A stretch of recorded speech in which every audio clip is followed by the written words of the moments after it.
Когато затвориш вратата, от едната страна остава любовта, от другата – болката. Важното е дали влизаш или излизаш.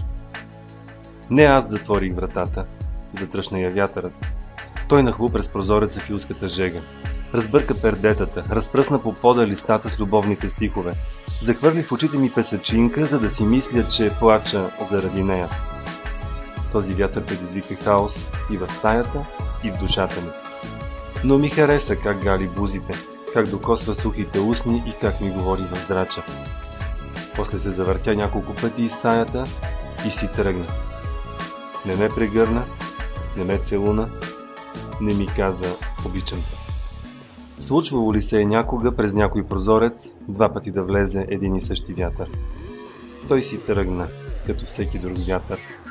А аз останах да чакам в мрака на юлската нощ.